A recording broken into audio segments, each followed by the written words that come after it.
Let me give you more. The New York Times admits the FBI manufactured all the major terror plots. As I told you years ago, they're all fake. And there's more mainstream news that Al-Qaeda works for the U.S. government. Stay with us. Sick of the globalists, That's right, I'm here Monday through Friday, 12 noon to 3 p.m. Eastern, back Sundays with a live, abbreviated 4 to 6 p.m. Central transmission, 5 to 7 Eastern. Okay, again, let me just mention some of what's coming up. Republicans prepare contempt citation against Eric Holder over Fast and Furious, CBS News.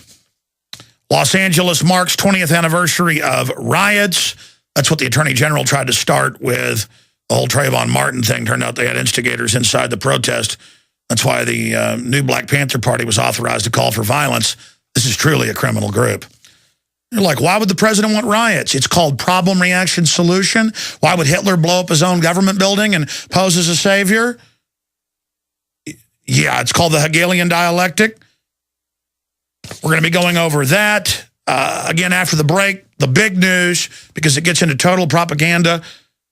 Obama exploits bin Laden hoax for election propaganda. I'm going to go back over the fact that this is an admitted fraud. Sure, nobody I know bought that they actually killed him. Then they had to kill the SEALs that were involved to cover it up later on that helicopter, remember? Not the one they blew up that night, but the next one they blew up with SEALs on it? Yeah. I've talked to SEALs, by the way. They all know what happened. Oh, yeah, that's a big wake-up call inside the government. But continuing here, we're going to be going over all of that. And Osama's supposed killer, Obama, bragging about it at the White House I'm a movie star correspondence dinner. So that is all coming up. Also, banks cooperate to track Occupy protesters. Well, yeah, the big 6 Federal Reserve mega banks, they are the government. They took over.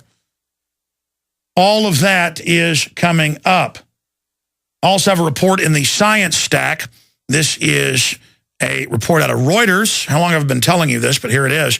Scientists call for a rethink on consumption and population reduction. Oh, you're Scientific American. Royal Society calls for redistribution of wealth and more British control, more birth control to save the planet. And I had a Freudian slip there saying more British control, more eugenics control out of England. I'll be breaking that down. But first, let's get into these 2 reports right here.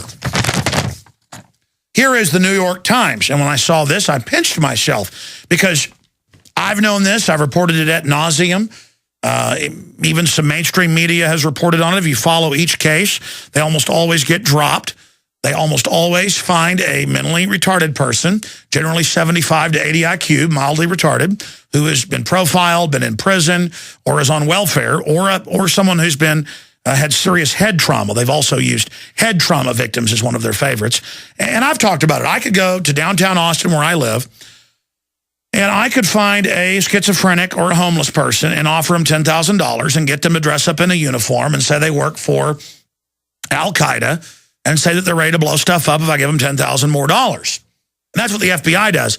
They just take a year or so to get them an apartment and set them up and then try to get them to blow stuff up. First World Trade Center, FBI cooked the bomb, trained the driver, gave them the detonators. That was in the New York Times and CBS News even at the time. Because the head guy they hired to do it knew they were setting him up, so he recorded the FBI ordering him to go ahead with the bombing.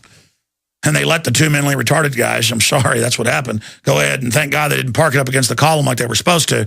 The globalists had to come back and finish the job a few years later on 9/11. Continuing, though, the New York Times today, terrorist plots hatched by the FBI. Wow, sounds like Infowars.com article. David Shipler. I guess the New York Times wants to stay in the game and actually cover some real news. The United States has narrowly been saved from lethal terrorist plots in recent years, or so it has seemed. A would-be suicide bomber was intercepted on his way to the Capitol. A scheme to bomb synagogues and shoot Stinger missiles at military aircraft was developed by men in Newborough, New York. That's just like all the synagogues and black churches that get the swastikas put on them, and in every case, the groups do it to themselves. And people say, well, why? Why do it to yourself? Really? Why'd Hitler blow up his own Capitol building? Why'd our government attack its own ships and say the Viet Cong did it? To start the Vietnam War, Gulf of Tonkin. I mean, you don't know why? Let me give you a Final Fantasies, a cartoon. Pretty good movie. And the head general wants to be able to take over, so he lets the enemy into one of the main command bases. Children's movies understand this, but adults go, I just don't see why the government would let terrorists attack us. Because they use the terrorists. It's not our government, it's foreign banks. Continuing, but all these dramas were facilitated by the FBI. It goes on. Men in Newborough, New York, had a fanciful idea to fly explosive-laden model airplanes into the Pentagon, and the Capitol was hatched in Massachusetts.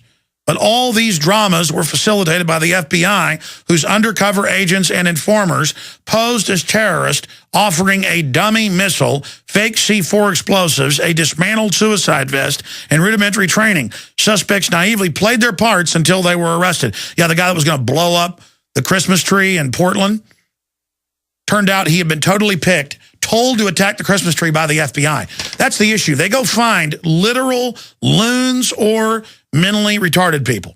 They profile them. And then they tell them what to attack.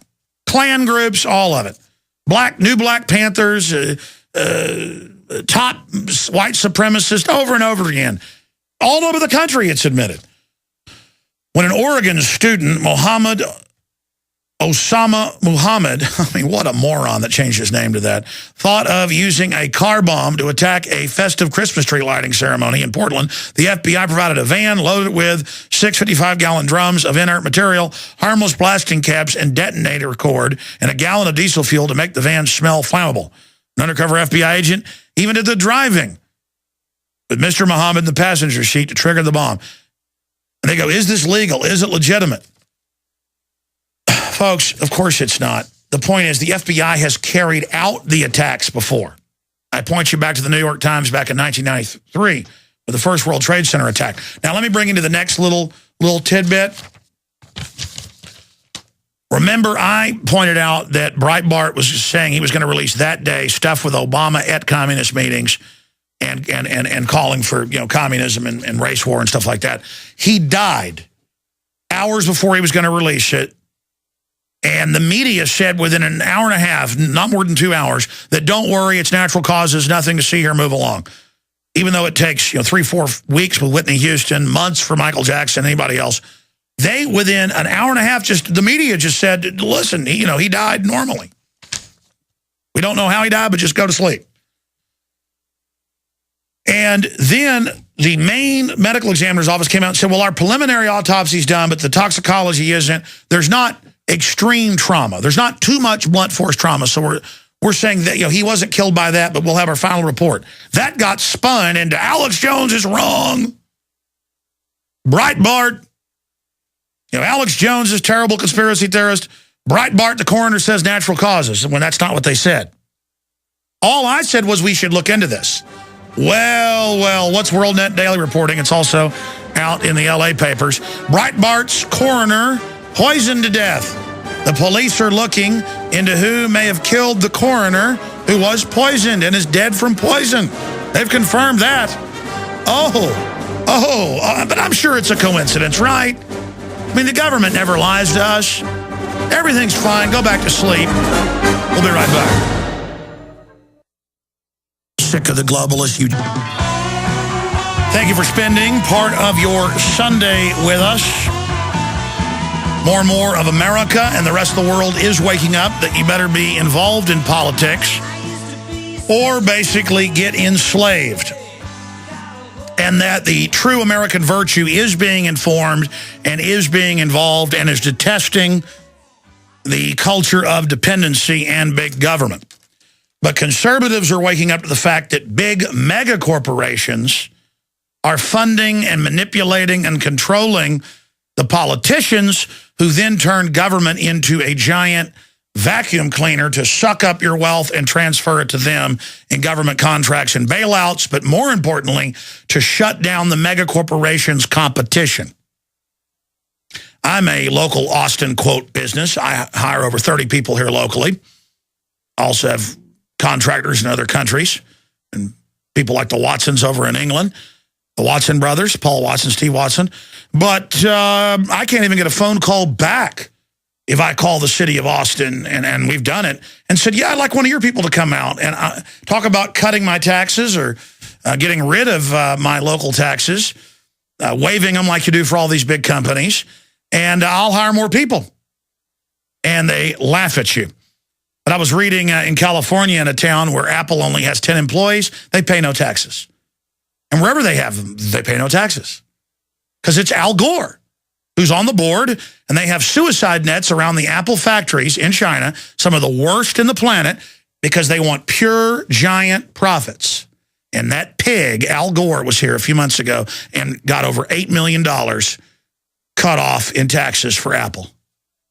That pig that's talking about how I need to have my taxes raised, and Warren Buffett, the biggest recipient of bailout money in the last 4 years, trillions of dollars to his companies. Over $3 billion to him individually in one phase. Individually, $3 billion of your tax money. And that piece of trash gets up there and uses class warfare envy with ignorant working class people and says, gee, my secretary pays a higher percentage than I do. That's not fair. Because you wrote the stinking laws they changed in the 80s and 90s. He literally wrote the change to get rid of Glass-Steagall. He literally, out of anybody, is the author of this. And then he sits there after he's done this to us and wants to raise my taxes. Anybody making over $125,000 a year individually, $250,000 collectively. That's not the rich. That's the people that buy cars and houses. That's the people that go on vacations. That's the people that get their hair done, that come to your restaurant. And all over Austin, where I live, one of the wealthiest cities in the country, I see shops and places closing. Places I've gone to for decades, shutting down. I see the big box stores half empty even. This is the blight of big government. And no amount of tens of trillions will ever pay off all the derivatives garbage these bankers have had to sign on to. Now, continuing here. None of that matters, though. None of that matters. Doesn't matter if America's really in a depression or the housing market sinking faster or unemployment and close to 50 million on food stamps. Doesn't matter if they're throwing the Bill of Rights and Constitution out the window and increasing all the domestic spy funding and TSA in every major city now, running warrantless checkpoints on highways outside of the 10th Amendment, not just the 4th Amendment. It doesn't matter because bin Laden got killed on International Commie Day, May Day, a year ago. Doesn't matter. I had top State Department official and CIA black op, trainer, the guy that wrote Tom Clancy's books with him, CFR member, Dr. Steve Pachenik, made headlines all over the country. When he first came on my show in 2002 and said bin Laden died of Marfan's and kidney failure, the American hospital in Dubai, then it came out on CBS later and confirmed it. This broke here. Just like it broke that the underwear bomber was gotten on the plane by the U.S. government. Kurt Haskell, who, by the way, is on tomorrow, the lawyer with his wife, sees all this happen. He gets on with no passport. Turns out the U.S. government demanded they give him a visa, Mutalib.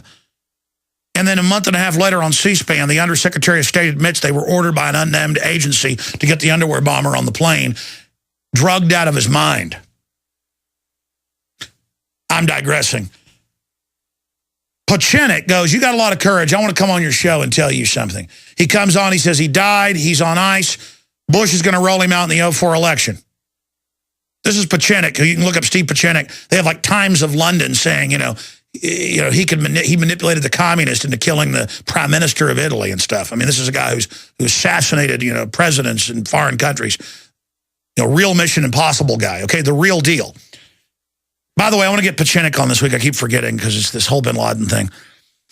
Then Walter Cronkite comes out and says, yes, Bush is going to use this against Kerry. Don't you dare try it.